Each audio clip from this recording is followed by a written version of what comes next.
골로새서 1장 21절에서 29절 말씀. 네, 저 한 절씩 교독합니다. 전에 악한 행실로 멀리 떠나 마음으로 원수가 되었던 너희를 이제는 그의 육체의 죽음으로 말미암아 화목하게 하사 너희를 거룩하고 품먹고 책망할 것이 없는 자로 그 앞에 세우고자 하셨으니 만일 너희가 믿음에 거하고 터 위에 굳게 서서 너희 들은 바 복음의 소망에서 흔들리지 아니하면 그리하리라. 이 복음은 천하 만민에게 전파된 바요 나 바울은 이 복음의 일꾼이 되었노라.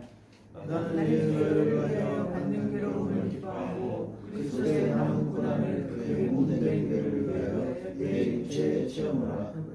내가 교회의 일꾼 된 것은 하나님이 너희를 위하여 내게 주신 직분을 따라 하나님의 말씀을 이루려 함이니라. 이 비밀은 만세와 만대로부터 감춰서 얻은 것인데 이제는 그의 성도들에게 나타났고 하나님이 그들로 하여금 이 비밀의 영광이 이방인 가운데 얼마나 풍성한지를 알게 하려 하심이라. 이 비밀은 너희 안에 계신 그리스도시니 곧 영광의 소망이니라. 우리가 그를 전파하여 각 사람을 권하고 모든 지혜로 각 사람을 가르치면 각 사람을 그리스도 안에서 완전한 자로 세우려 함이라. 다 같이요. 이를 위하여 나도 내 속에서 능력으로 역사하시는 이의 역사를 따라 힘을 다하여 수고하노라. 아멘. 아멘. 마라나타 세 번 할까요? 마라나타, 마라나타, 마라나타. 아멘. 오늘 읽은 본문 말씀을 가지고 그리스도의 남은 고난이라는 제목으로 우리 함께 은혜를 나눠보도록 하겠습니다. 자, 이런 우화가 있어요. 두 아들을 둔 어머니가 있었어요. 근데 큰 아들은 우산 파는 우산 장사였고 작은 아들은 집신을 파는 집신 장사였어요. 어머니는 맑은 날에는 우산 파는 큰애가 우산이 안 팔릴 걸 생각하면 가슴이 아파서 온종일 슬픔으로 울었어요. 또 비 오는 날에는 집신 파는 작은 아들이 공칠 생각을 생각하며 슬퍼서 그 또한 울었어요. 이렇게 매일매일 360일 내내 울기만 하면 지내던 어느 날이었어요. 이런 어머니를 보며 너무 안타깝게 생각해 오던 한 이웃사람이 찾아왔어요. 그리고 아주 진지하게 말해줬어요. 그렇게 매일 울지만 말고 그 생각을 한번 반대로 바꿔보면 어떻겠냐고 권면을 했어요. 그래서 비 오는 날이면 큰아들이 우산이 잘 팔릴 테니까 기분이 좋고 날씨가 맑으면 작은 아들이 집신이 잘 팔릴 테니 기쁜 일이 아닌가요? 그제서야 이 어머니가 무릎을 탁 치면서 아 그러네요. 그렇게 깨닫고 생각을 바꾸기로 했더니 매일같이 울던 어머니가 생각을 바꾸고 나니까 이젠 매일 웃음꽃이 피었다는 우화가 있어요. 이것은 관점의 전환을 말하고 있습니다. 같은 상황이라 할지라도요. 어디에 초점을 두고 보느냐에 따라서 어떤 관점을 따라 바라보느냐에 따라서 불행이 되기도 하고 감사거리가 되기도 한다는 메시지예요. 대부분의 사람들은요. 잘 되는 쪽보다는 안 될 것 같은 쪽을 더 크게 보고 그리고 걱정하는 경향이 있음을 풍자하는 메시지예요. 대부분의 사람들은 자신이 갖고 있는 가치관을 기준으로 해서 바라보고 생각하고 행동하게 되어 있습니다. 누가 뭐래도 안 바뀌어요. 누가 뭐래도 자기가 갖고 있는 생각은 잘 안 바뀌어요. 이 두 아들의 어머니가 생각을 바꾸고 관점이 바뀌게 된 것은 어디로부터 시작됐나요? 누군가로부터 어떤 말인가를 들었어요. 소리를 들었어요. 그러기 위해서는 이 어머니는 어떤 자세를 해야 되냐면 귀를 내어줬어야 돼요. 그 소리에. 자기 귀를 내어주고 귀를 열었어요. 귀를 여니까 그 말이 그 소리가 훅 들어온 거예요. 마음을 넓혔다는 거죠. 자기 고집스러운 생각을 내려놓고 귀를 열었다는 것은 상대의 말을 소리를 듣기로 작정했다라는 뜻이죠. 이 어머니가 끝까지 자기 고집을 부렸었다라고 한다면 평생 그렇게 울면서만 지낼 수밖에 없었을 거예요. 자, 고린도 후서 6장 11절에서 13절 우리 합독할까요? 시작. 고린도 너희가 우리에게 열리고 우리 마음이 넓은 것이 너희가 우리 안에서 좁아진 것이 아니라 오직 너희 심정에서 좁아진 것이라. 내가 자신에게 말하노니 보답하는 것으로 너희도 마음을 넓혀. 이 내용을 보니까 좀 알겠죠. 바울이 어떤 이야기를 전하는데 사람들이 듣질 않는 거예요. 그러다 보니까 이렇게 설득을 하는 거예요. 여기 설명을 하는 거예요. 바울이 고린도 교회 성도들에게 이런 말을 할 수밖에 없었던 것은 자신들에게 복음을 전하는 바울의 형편과 사정이 매우 열악했기 때문에 그래요. 바울의 삶은 매일 환난, 궁핍, 고난, 얻어맞고 감옥에 갇히고 자지도 못하고 먹지 못하는 온갖 고통의 환경을 겪고 있었던 터라 성도들이 생각하기를 바울아, 내가 진짜 하나님이 보내심을 받은 자라고 한다면, 네가 하나님의 사도라고 한다면 네 형편부터 좋아져야 되지 않겠니? 누가 보아도 하나님이 주신 복을 받은 사람의 그 형편을 네가 갖고 있어야 되지 않겠니? 그러한 너의 모습을 해야 우리가 믿을 수 있지 않겠느냐 하는 뜻이에요. 사실 그 당시에 바울은요, 사람들로부터 흠모할 만한 환경이 아니었어요. 그리고 존경받을 만한 그런 조건을 하나도 갖고 있지 않은 상태예요. 맨날 감옥 갔다 풀려나오면 또 누구한테 얻어 터지고 막 이렇게 자기 형제들한테서도요, 믿음의 형제들한테서도 핍박을 받고 욕을 먹고 그러는 형편이었단 말이죠. 사람들이 바울의 형편을 보고 판단하기를 저 사람이 아무리 하나님 나라의 복음을 전하는 사람이라 할지라도 형편을 보아하니 너무 초라하다는 거죠. 그래서 그들이 생각하기를 어쩌면 제가 거짓말로 우리를 속이는 자 같다, 이런 말을 한 사람도 있을 거라는 거죠. 고린도후서 11장 24절에서 27절 합독합니다. 시작. 유대인들의 자손에서 말을 받았으며 세번 대장으로 맞고 한번 돌로 맞고 세번 대장으로 일주일에 일번까지 이어졌습니다. 여러 번 여행하면서 강의 영과 강교의 영과 동교의 영과 이만희 영과 신의 영과 광야의 영과 바다의 영과 거짓 형제의 영을 당하고 또 수학과 영시고 여러 번 자살하고 죽이며 목마르고 여러 번 굶고 죽고 헐벗었노라. 이런 형편을 갖고 있는 사람이, 이런 형편에 놓여 있는 사람이 하나님이 어떻고 천국이 어떻고 공중 부활이 어떻고 이런 이야기를 하고 있으니 사람들이 어떻게 생각을 했겠어요? 바울이 전하는 천국 복음의 내용보다는 그의 형편을 먼저 보았을 것입니다. 그래서 그들은 속으로 생각을, 너나 잘해, 너나 믿고 너나 천국 가, 이랬을 거란 말이에요. 어쩌면 그게 당연한 일인지도 몰라요. 말귀를 못 알아듣는 영적인 말은요, 천국 복음, 이 천국 복음은요, 사람의 귀로 사람의 생각으로 들어서 이해될 수 있는 게 아니에요. 그래서 바울이 전하는 천국 복음을 아주 가볍게 여겼을 것으로 보여집니다. 그래서 바울은 고린도 교회 성도들에게 너희 마음을 넓히기를 바란다. 너희들이 마음을 넓히고 내가 하는 말을 잘 듣고 한번 잘 들어봐. 그렇게 자꾸 권면을 하고 있어요. 그래서 여러 가지 예를 들어가면서 자신이 전하는 복음이 얼마나 중요한지에 대해서 자꾸 이야기를 합니다. 그런데 너희들이 분명히 알아야 될 것은 내 형편을 보지 마. 내가 전하는 이 말은 내 말이 아니야.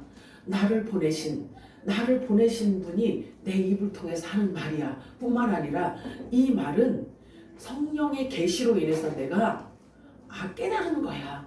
이게 내가 전하는 이 복음이 진짜 하나님이 전하는 복음이야. 잘 들어.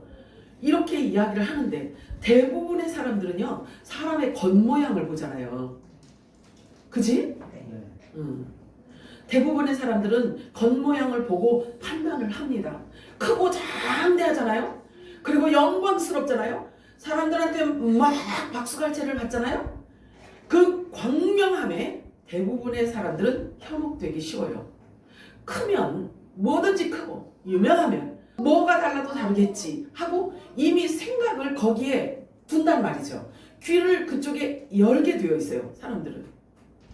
여러분들 얘기하는 게 아니라 그런 사람에게요. 그런 사람에게, 그러니까 큰 것을 보고 영광을 보고 명예를 보고 사람들의 박수갈채 받는 그 환경을 보고 기뻐하고 좋아하고 환영하고 그런 사람들을 이렇게 막 말하자면 이렇게 마음에 쉽게 접수하는 어떤 이런 자들을 위해서 이런 자들에게 예수님은 다음과 같이 일가를 가셔요. 누가복음 20장 46절 47절 합독합니다. 시작. 기술보다 것을 원하여 시장에서 분양받는 것과 휘달리는 문자와 잠시 윗자리를 좋아하는 성들을 삼가라. 그들은 가구에 가서 산을 경며 그것으로 이루기도 하니 더 심판을 받으리라 하셨습니다. 아니 이 얘기가 뭔 얘기인지 보여져? 그러면 그때 있었던 일인데 왜 이걸 지금 이야기해요, 김현순 씨? 지금 오버랩 할 수 있는 말씀이어야 돼요. 모든 말씀은 살았고 지금 나에게 역사하시는 말씀이기 때문에 그렇습니다. 누가복음 7장 25절 우리 합독합니다. 시작. 그러면 너희가 무엇을 보려고 나갔더냐? 부드러운 옷 입은 사람이냐? 보라, 화려한 옷을 입고 사치하게 지내는 자는 왕궁에 있느니라. 자, 우리는 예수님과 한 몸이에요? 아니면 떨어졌어요? 한 몸이에요. 그래서 우리의 모든 기준은 예수님이셔야 됩니다. 그렇다면 예수님의 관점으로 모든 사물을 보아야 합니다. 너희가 원하는 것이 무엇이냐? 무엇을 보기를 원하느냐? 부드러운 옷을 입은 사람을 원하느냐? 그들은 왕궁에 있느니라. 내가 너희를 보낸 곳은 광야니라. 너희가 영원히 살 도성이 이곳이 아니란다. 아버지가 나를 이 세상에 보낸 것처럼 나도 너희를 세상에 보내노라. 이렇게 말씀하고 있어요. 예수님이 말씀하시기를 나는 이 땅에 살면서 내가 머리둘 곳이 하나도 없이 살았다. 이렇게 말씀하셔요. 예수님 머리둘 곳이 없었다고 말씀하셔요. 그치? 그러면 이 머리둘 곳이 없었대요. 이게 뭔 말씀일까요? 예수님의 몸이 없었다는 거예요. 예수님 머리라고 그랬잖아요. 그치? 예수님은 머리라고 하셨는데 몸이 없었다는 거야. 그러면 예수님의 몸은 언제부터 형성이 되었나? 예수님의 몸은 언제부터 시작이 되었나요? 그렇죠. 오순절 지나야 예수님의 몸이 생긴단 말이죠. 그러면 결과적으로요, 예수님은요, 몸이 있지 않은 상태로 오셨다가 몸이 있지 않은 상태로 가셨어요. 그리고 나서 성령이 오신 뒤에야 비로소 예수님의 몸이 생긴 거예요. 여러분도 항상 주의하시기 바랍니다. 사람을 겉모양만 보고 판단하지 말고 여러분의 존재 가치를 어디에 두고 어떻게 보존할 것인가를 여러분들이 잘 주의해서 생각해야 돼요. 여러분의 눈과 귀를 어디에 내어줄지를 항상 주의하시기 바랍니다. 사람은 아는 만큼만 말할 수가 있다는 말이 있잖아요. 우리도 다음과 같은 고백을 할 수 있어야만 합니다. 고린도후서 6장 18절에서 10절 합독합니다. 시작. 우리는 선자 같으나 천천되고 유명한 자 같으나 유명한 자여 죽은 자 같으나 우리가 살아있고 징계를 받는 자 같으나 죽임을 당하지 아니하고 근심한 자 같으나 항상 기뻐하고 가난한 자 같으나 많은 사람을 부유하게 하고 아무것도 없는 자 같으나 모든 것을 가진 자다. 이렇게 고백하실 수 있나요? 어떤 상황에도? 곤장을 얻어맞으면서도? 자, 지금도 마찬가지예요. 이러한 분명한 정체성과 가치관을 갖고 있지 않으면 지금 세상의 흐름으로 볼 때 우리에게는 정말 소망이 없어 보입니다. 우리가 하나님을 섬긴다고 하면서 세상의 문물을 겸하여 함께 섬긴다면 그것을 일컬어 성경은 뭐라고 말씀하시냐면 하나님과 원수, 우상숭배라고 성경을 말씀하고 있어요. 골로새서 1장 21절에서 23절 우리 합독합니다. 시작. 약간의 수로 멀리 떠나 마음으로 원수가 되었던 너희를 이제는 그의 육체의 죽음으로 말미암아 화목하게 하사 너희를 거룩하고 흠없고 청할 것이 없는 자로 그 앞에 세우고자 하셨으니 만약 너희가 믿음에 거하고 더희에게 되소서 너희 그름과 몸의 소망에서 흔들리지 아니하면 그리하리라. 이 복음은 천하 만민에게 전파된 바요 나 바울은 이 몸의 일부이 되었노라. 제가 이렇게 하나님의 말씀을 이렇게 많이 또 여러 곳을 찾아서 읽는 데에는 분명한 이유가 있습니다. 우리가 신앙생활을 있잖아요. 느낌으로 신앙생활을 하시면 안 돼요. 그리고 여러분들이 그동안에 살아오면서 기도했더니 이런 응답을 받았어. 이런 경험 갖고도 우리가 부활의 몸을 입을 수가 없어요. 우리가 부활의 몸을 입을 수 있는 것은 오직 말씀밖에 없기 때문에 이렇게 계속 말씀에서 말씀으로 지금 가고 있는 겁니다. 꼭 기억하시기 바라요.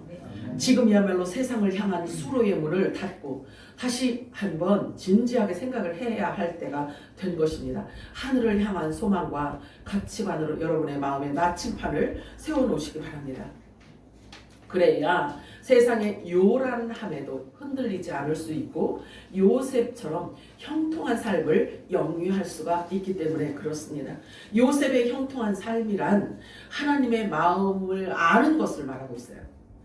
하나님을 안다는 것은 영생을 가졌다라고 성경은 말하고 있어요. 하나님의 영으로 인도함을 받는 자가 곧 하나님의 아들이라고 말씀하고 있어요.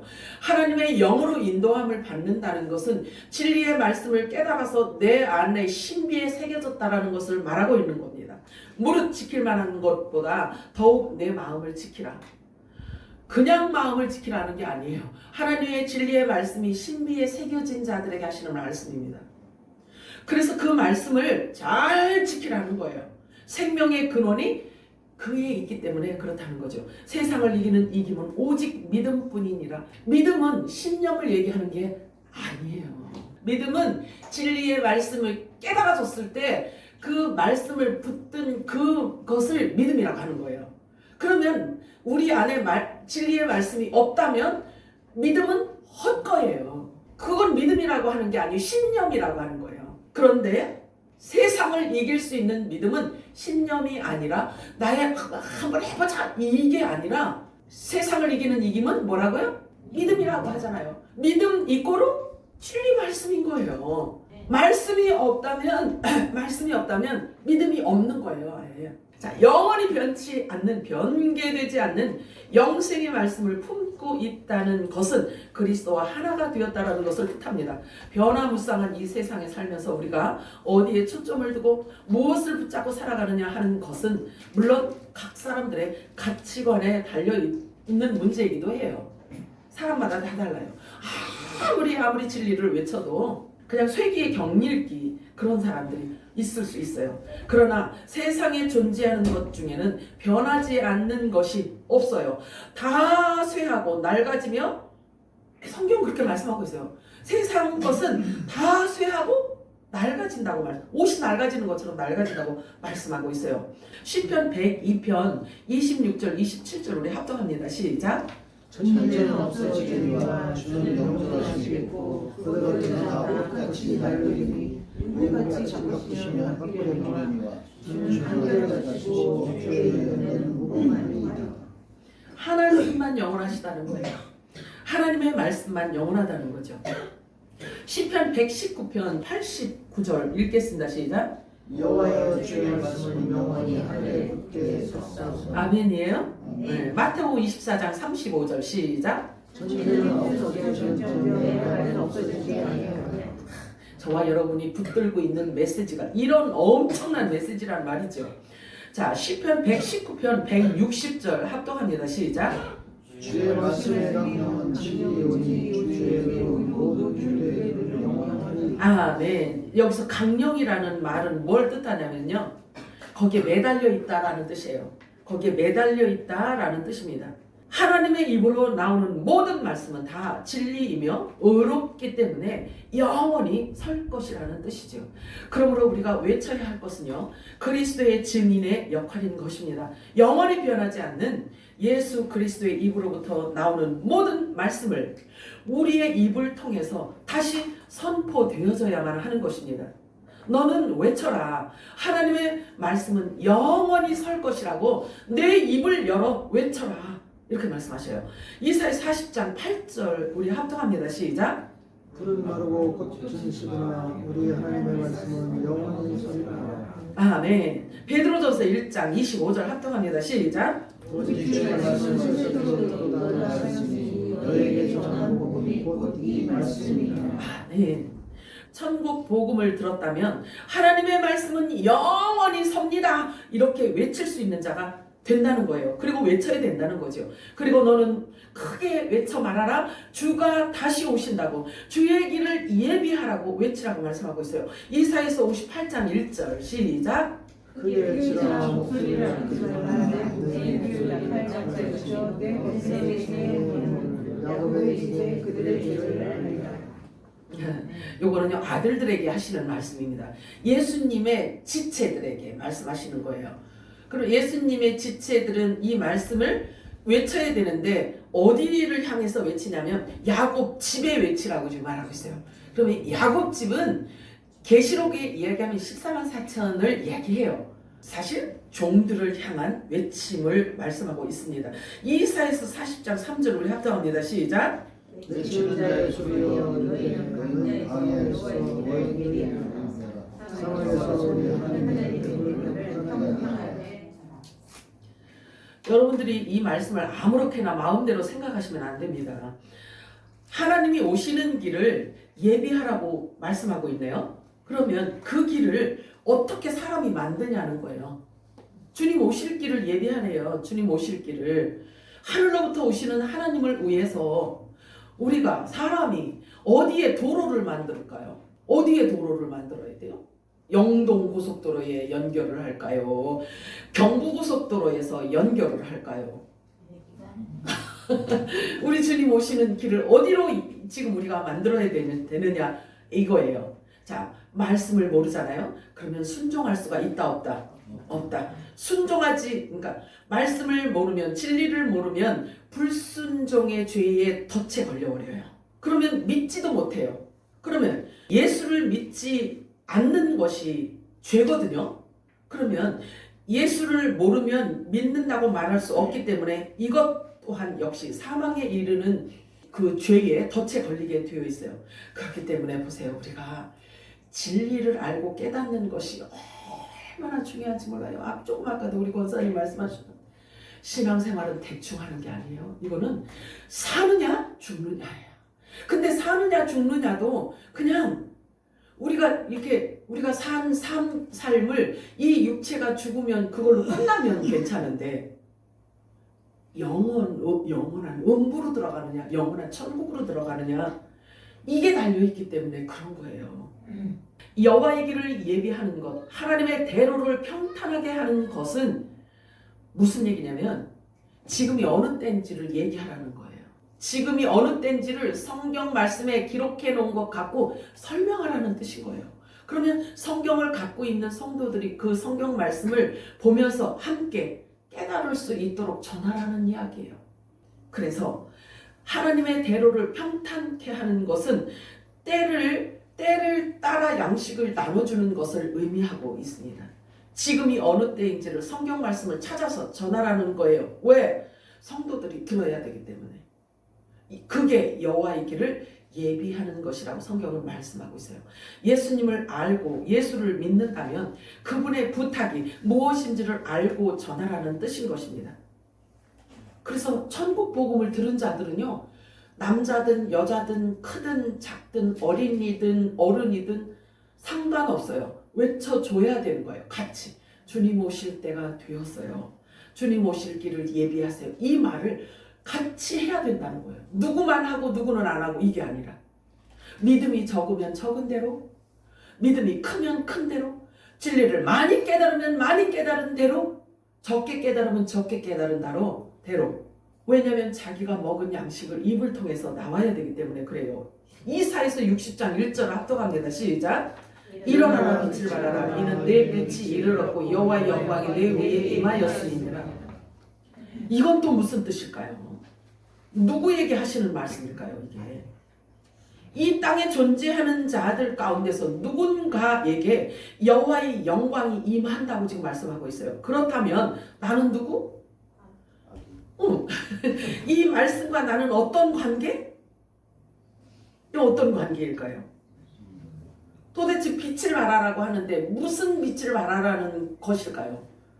무슨 횃불을 들고 다녀, 우리 금요일도 얘기했지만 횃불을 들고 동네방네 들고 다니라는 걸까요? 이게 일어나라 빛을 발하라 이렇게 말하는데, 자, 성경은 그것도 해답이 있어요. 성경에서 말씀하고 있어요.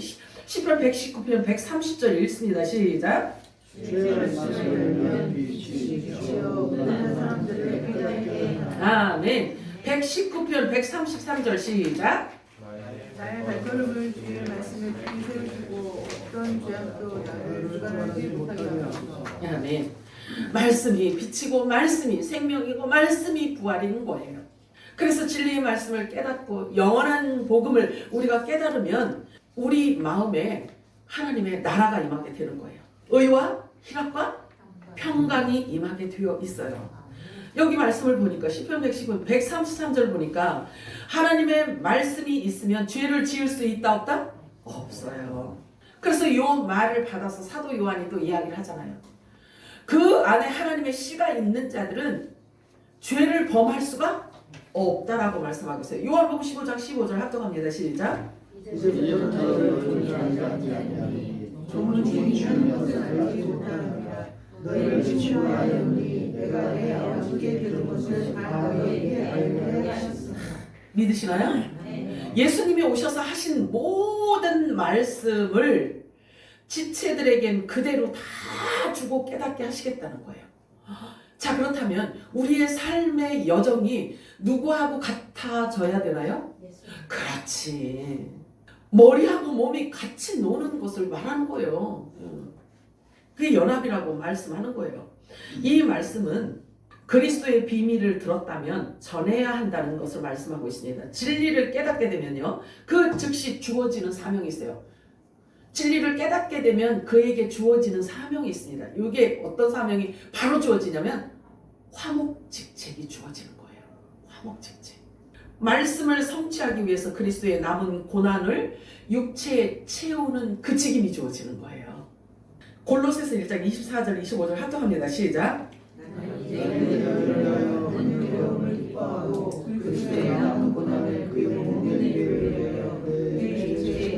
아멘. 내가 그에게 일꾼된 것은 하나님이 너희를 위하여 내게 주신 직분을 따라 하나님의 말씀을 이루려 함이니라. 아멘. 오, 그럼 이 말씀이 여러분들이 이렇게 이해가 되어져야 돼요. 아니, 복음을 전하는 중인데 그 전하는 이유가 하나님의 말씀을 이루려 함이래요. 그러나 예수님이 주신 말씀이 다 이루어지지 않았다라는 이야기를 전제로 하고 있네요. 그죠? 그런 게 어디 있어? 그런 게 어디 있어요? 예수님이 완벽한 천국 복음을 전해놓고 가셨는데 그 복음을 그대로 갖고 전하면서 말씀을 이루겠다라고 이렇게 이야기하는 건 뭘까 이게? 뭘 의미하는 걸까 이게? 자, 이사야서 52장 7절 우리 합작합니다. 시작. 좋은 소식을 전하며 좋은 소식을 가져오며 구원을 공포하며 시온을 향하여 이르기를 내 하나님이 통치하신다 하는 자의 산을 넘는 발이 어찌 그리 아름다운가. 이 말은 또 뭘 얘기를 하는 걸까 이게? 산을 넘는데요. 아, 세상에 이 복음을 들고요 산을 넘는데요. 요건 뭘 얘기하냐면요, 율법을 벗어났다는 걸 얘기하고 있는 거예요. 이 율법을 벗어나서 생명의 성령의 법인 천국 복음을 가진 자가 산을 넘고 산을 초월해서 율법에서 요구하는 모든 것들을 다 해결받은 자가 되어서 복음을 전하는 모양을 지금 얘기하고 있는 거예요. 그게 저와 여러분이라니까요. 율법을 뛰어넘은 생명의 복음을 전하는 자의 모습을 지금 그려내고 있는 겁니다. 죄와 사망의 종으로부터 생명의 성령의 법으로 해방해 주셨다라는 것을 말씀하고 있는 거예요. 모르는데 우리가 어떻게 전합니까? 산을 어떻게 넘습니까? 율법을 어떻게 초월합니까? 성경에서 말하는 율법을 어떻게 초월해요? 못 넘어요. 산을 넘을 수가 없어요. 산은 율법을 얘기하는 거거든요. 그러면 죄와 사망의 종으로부터 해방을 받은 상태여야만 복음을 전할 수가 있다는 이야기예요. 아니 복음이 뭔지도 모르는데 어떻게 전해요?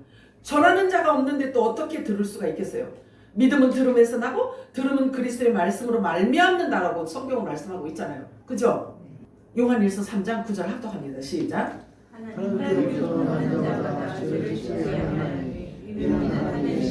그의 속에 거하며 그도 범죄하지 못하는 것은 하나님께로부터 나왔습니다. 아멘이에요? 우리는 하나님께로 난 자, 하나님이 보냄을 받은 자, 하나님께로 보냄을 받은 자는 예수님밖에 없는 줄 알았는데 성경 말씀을 통해서 우리가 우리 정체성을 깨닫고 났더니 우리가 작은 예수더라는 이야기죠. 믿을 수 있나요? 아멘. 자, 사람은 똑같아요. 똑같은 모양을 하고 있는데도 불구하고 그 안에 하나님의 씨가 있으면 죄를 지을 수가 없다는 말이에요. 이게 말이 돼? 되지. 그렇지. 된다고 해야지. 이게 믿음인데. 성경 그렇게 얘기하고 있잖아요. 하나님의 씨가 우리 안에 있으면, 우리 속에 하나님의 씨가 있으면 죄를 지을 수가 없다는 거예요. 그러면 성경은 죄를 뭘 죄라고 하죠? 말씀 모르는 거 보고 죄라고 하는 거야. 예수를 모르는 거 보고 하나님을 모르는 게 죄라고 하는 거예요. 그러니 진리를 모르고 예수를 모르고 하나님을 모르면 내가 열심히 신앙생활을 하는데 헛고요. 지옥 간다. 무서운 얘기지. 아유, 어떻게 샘물교회는 그렇게 심한 얘기를 그렇게 함부로 하냐고. 이렇게 심한 얘기가 아니라 성경에 그렇게 말씀하고 있으니까 제가 말씀을 드리는 거예요. 그러니까 성경을 떠나서 여러분들이 느낌적인 느낌으로 신앙생활을 하지 말란 얘기예요. 말씀으로 들어오라는 이야기예요. 그래서 제가 자꾸 이야기를 하는 겁니다. 자, 히브리서 2장 11절 우리 합독합니다. 시작. 거룩하게 하시는 이와 거룩하게 함을 입은 자들이 다 한 근원에서 난지라. 그러므로 형제라고 하기를 부끄러워하지 아니하시고. 제가요 지금 얘기했잖아요. 예수님만 하나님의 아들인 줄 알았는데 성경에 기록된 것을 우리가 깨닫고 나더니 우리 또한 예수님의 지체로서 예수님의 차자, 하나님의 아들이라는 이야기죠. 그지? 하나님의 아들이래요. 근데 한 근원에 있던 존재래요. 말씀으로, 영으로, 씨로 있던 존재라는 거예요. 우리가 예수님 있던 곳에 한 근원에서 났대요. 그래서 우리가 작은 예수인데 예수님이 우리를 보실 때 부끄럽게 여기지 않으신대요. 우리를 보고 아유 저런 게 내 동생이냐? 저런 애가 내 형제고 내 지체냐? 아 싫어 안 할래. 내 동생 하지 마. 내 지체라고 하지 마. 이렇게 안 하신다는 거예요. 부끄러워하지 않으신다는 거예요. 예수님과 한 지체인 자들은요 본래 창세전부터 예수님과 한 곳에 있었던 자들이기 때문에 그렇습니다. 그래서 그들을 일컬어 하나님께로부터 난 자들이라고 표현을 해요.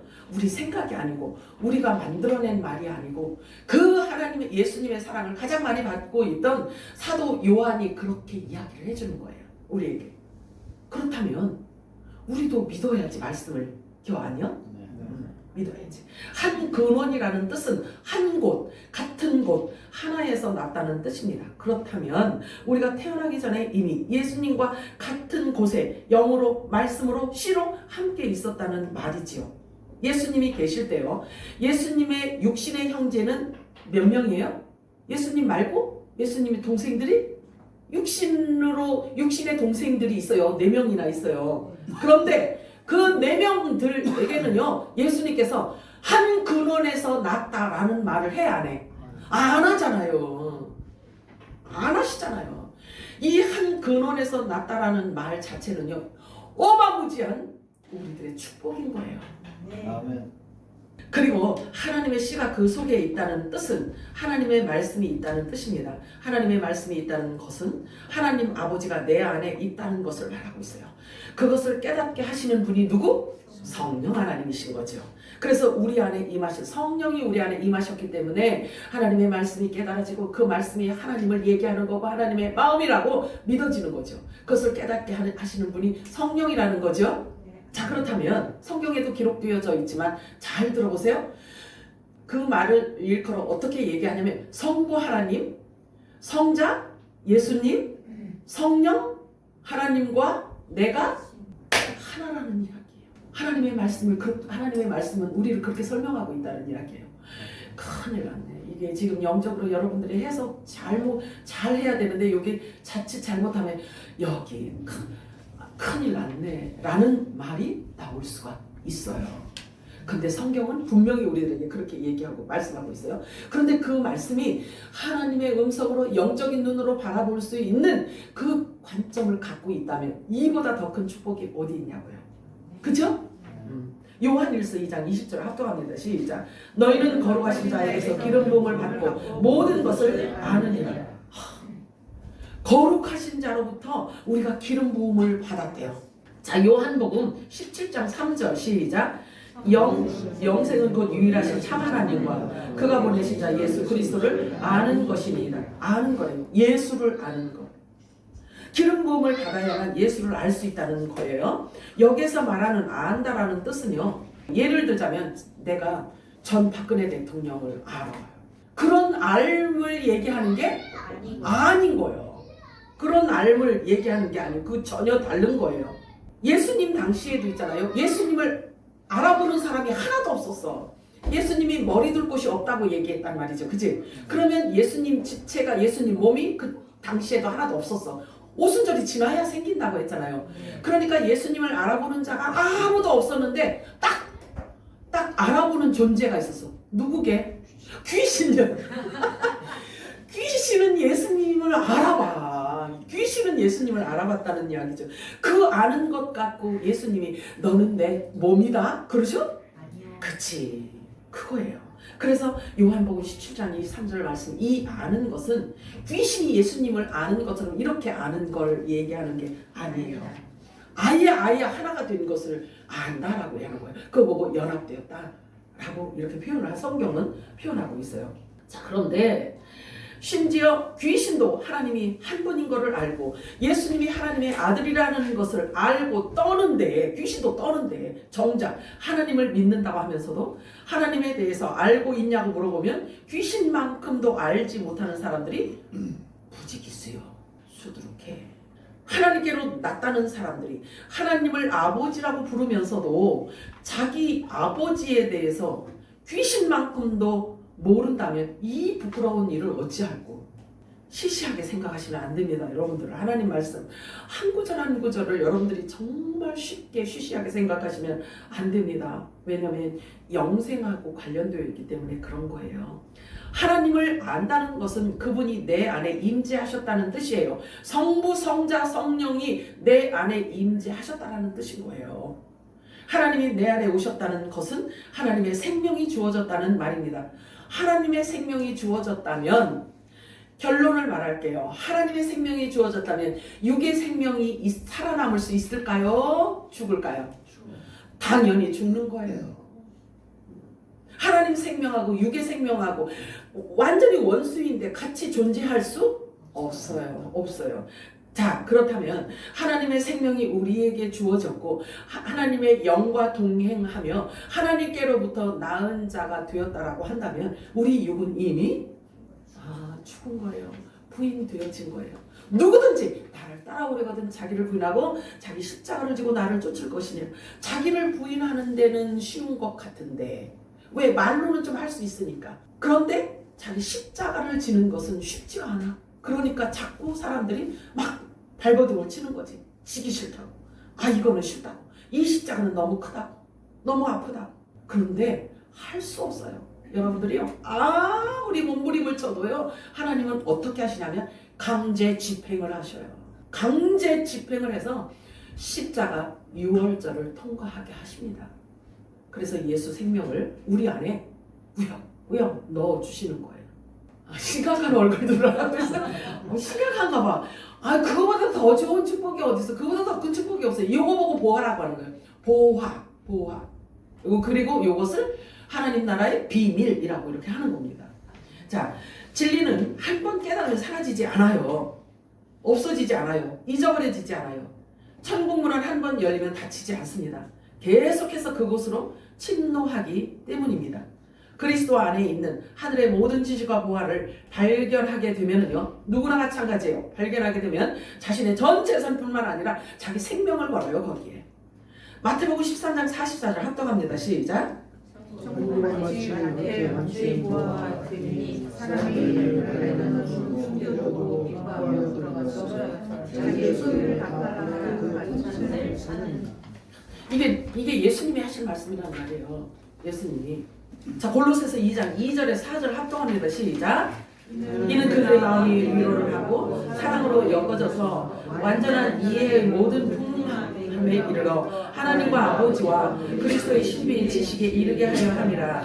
그의 안에는 모든 지혜와 지식의 보화가 감추어져 있느니라. 내가 이것을 말하는 것은 어떤 사람도 행복한 하나님을 너희를 속이게 하려 함이라. 뭘로 현혹을 하나요? 말로 현혹한다고 하잖아요. 말로. 자, 그러면 그 말로 현혹하는 그 말을 대적할 수 있는 건 뭘까? 말이지. 말이에요. 말씀이에요. 하나님 말씀이에요. 하나님 말씀입니다. 여기 보니까 사랑으로 엮어져서 완전한 이해라고 이렇게 표현을 하고 있어요. 사랑으로 엮어진대. 사랑으로 엮어진다는 말도 여러분들이 그냥 추상적으로 생각을 하시면 안 돼요. 사랑은 진리를 말하고 있어요. 진리의 말씀으로 온전히 내가 점령을 당한 상태여야 어떤 말이 주어졌을 때 이게 미혹의 말인지 현혹하는 말인지 아니면 진리인지를 내가 알아볼 수가 있거든요. 그래서 하나님께서 저와 여러분에게 이 진리의 말씀을 계속 깨닫게 하시는 이유는 뭐냐면 현혹받지 않게 하기 위해서. 현란한 그 현혹, 사람들을 현혹하는 그 미혹에 넘어가지 않게 하기 위해서 먼저 우리들에게 진리를 깨닫게 한다는 거예요. 그런 말씀을 주신다는 거예요. 바울은 무엇을 일컬어 보아라고 했을까요? 바울은 도대체 그리스도 안에 무슨 보아가 발견되었길래 자기 생명과 맞바꿨던 것일까요? 바울이 생각했더니 보아는 뭘까요? 그렇지. 바울의 모든 서신서는요, 전부 다 그 핵심이 부활이에요.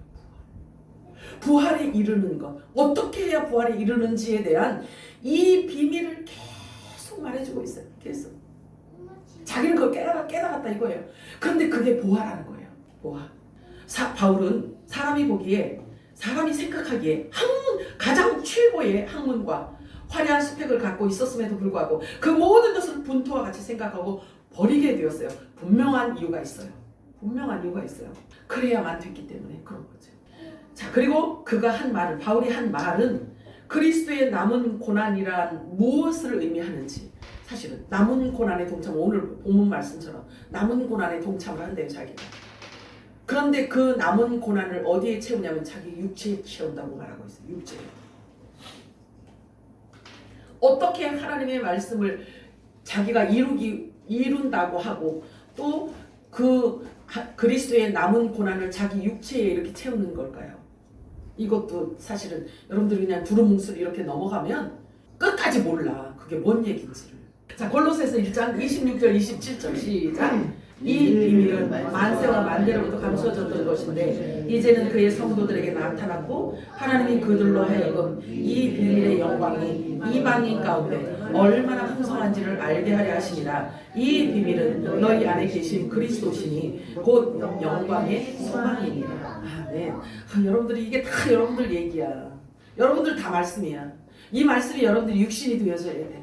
그래서 여러분들의 삶의 길라잡이요, 이 말씀 자체가 여러분 육체가 되어서 말씀대로 여러분들이 순종하며 살아가야지만 되는 거예요. 이렇게 최상의 표현으로 형용하시는 이 보아는 도대체 뭐냐 이거죠.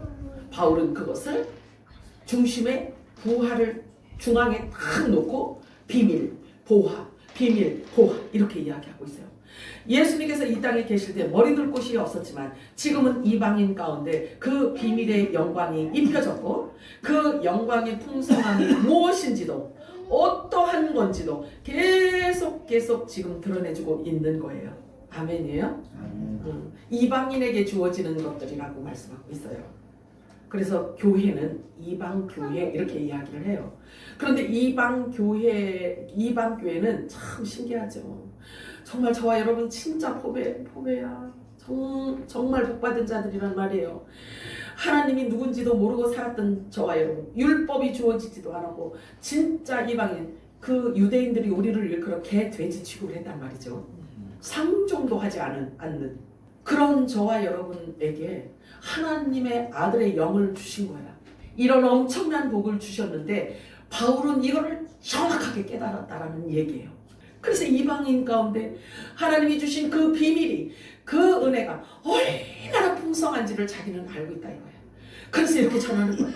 14권의 이렇게 신약성경에 서신서를 쓰면서 이방 교회들에게 지금 주시는 메시지인 거예요.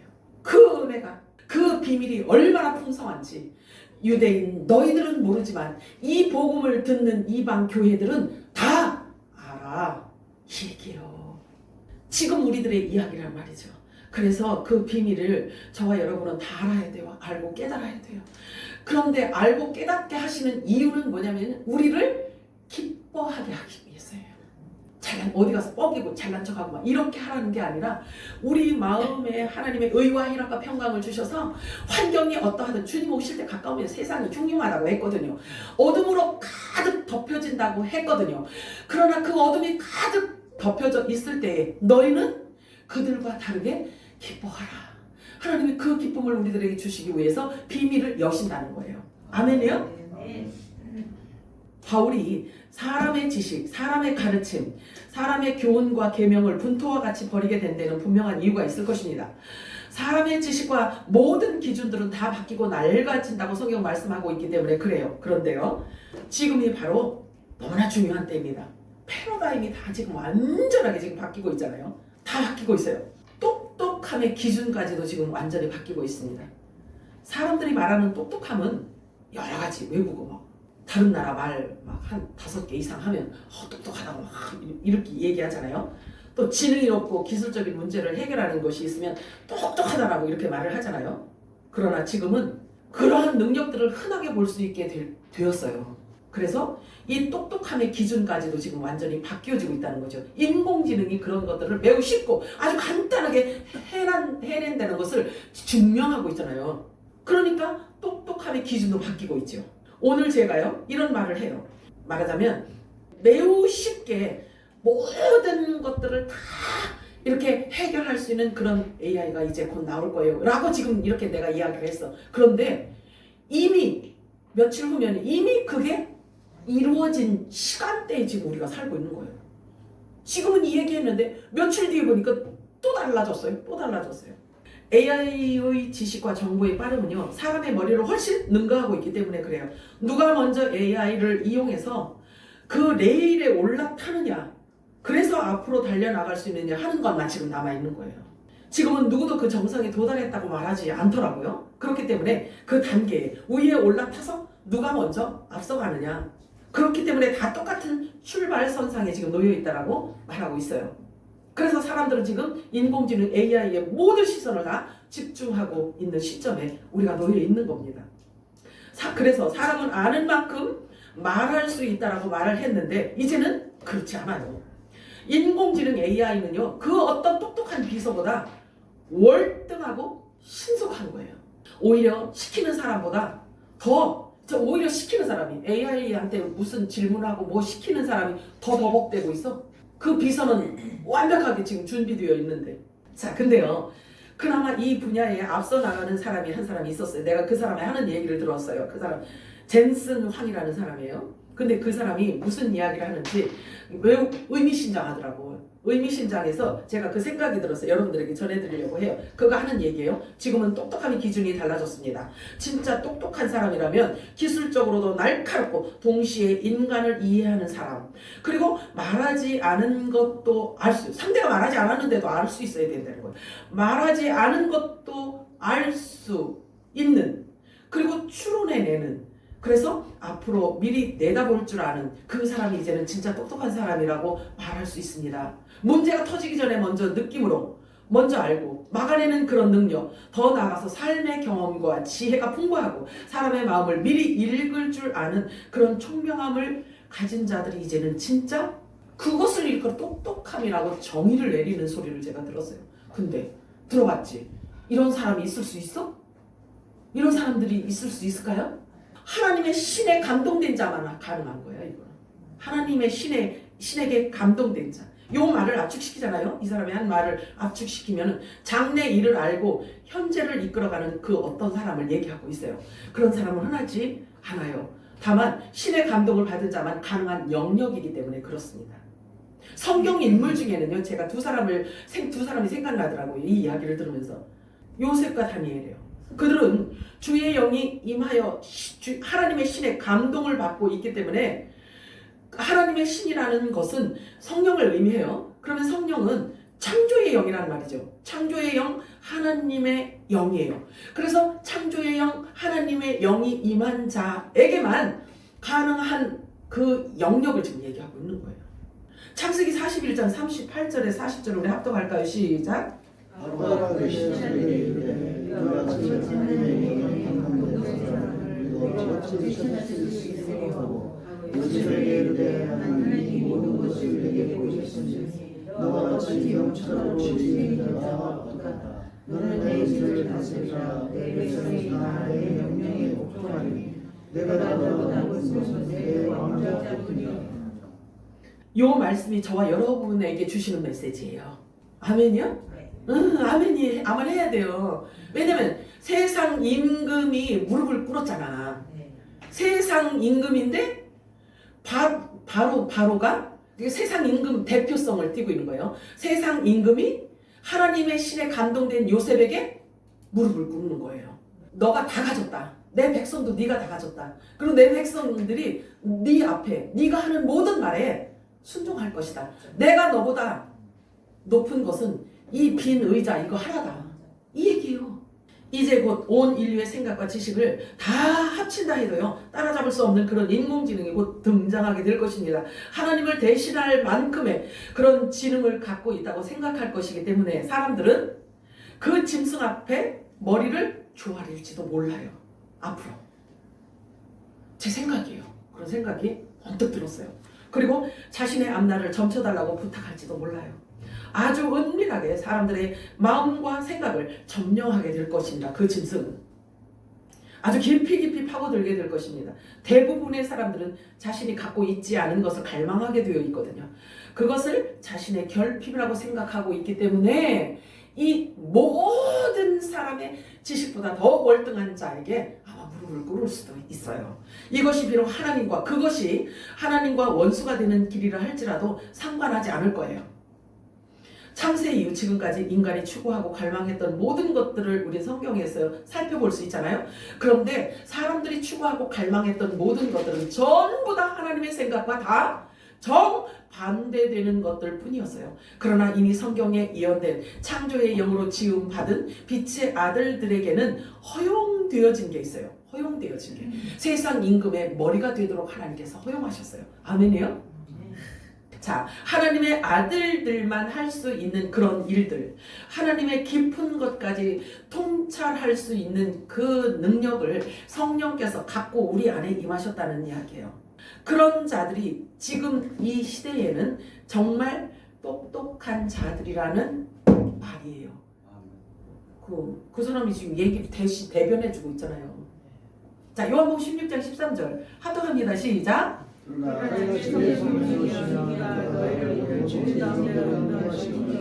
그가 나서 말을 하고 오직 옳은 것을 말하며 장래일을 이 장래일은 뭘 얘기하냐면요. 창세전에, 영원전에, 만물이 창조되기 전에 하나님이 갖고 계셨던, 하나님이 예정하고 계셨던 그 계획서를 안다는 얘기예요. 알고 말할 수 있다라는 얘기예요. 세상 임금의 머리로 세우셨고, 예수님을 세상 임금의 머리로 세우셨어요. 그리고 만물의 으뜸이라고 에베소서는 우리들에게 말씀해주고 있어요. 그런데 예수님은 우리 또한 그 자리에 놓으셨다는 얘기예요. 하나님은 모든 인간 역사의 주관자이십니다. 없던 나라를 세우기도 하시고 있던 나라를 한순간에 없애버리시기도 하는 그런 하나님이셔요.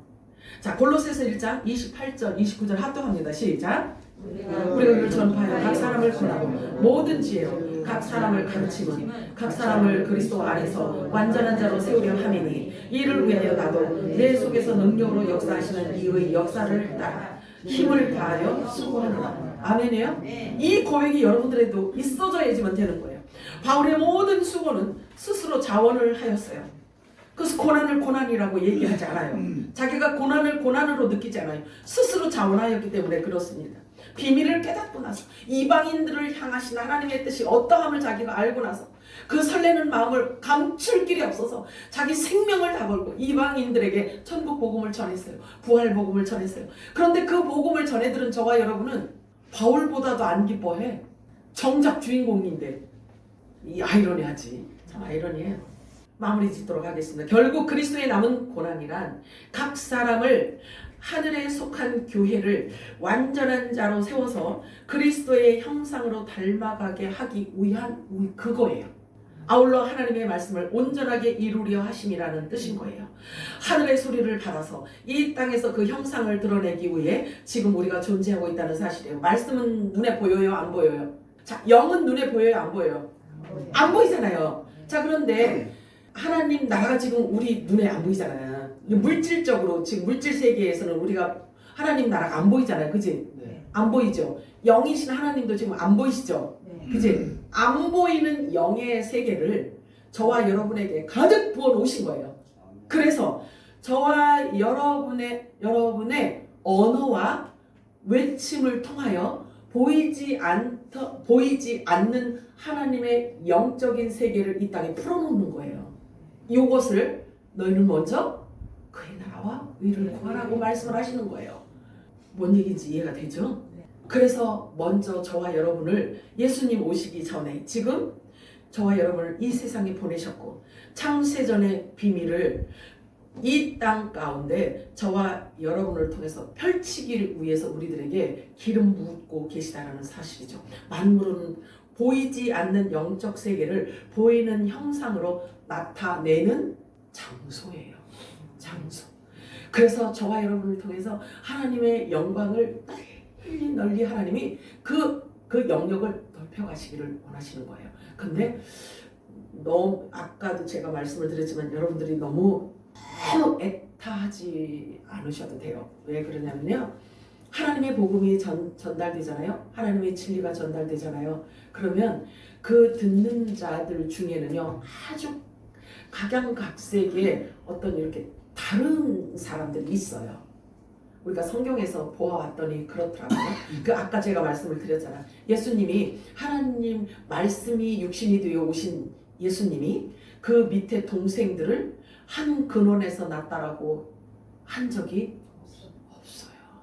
없어요. 자, 그래서 구원은 철저한 하나님의 주권이에요.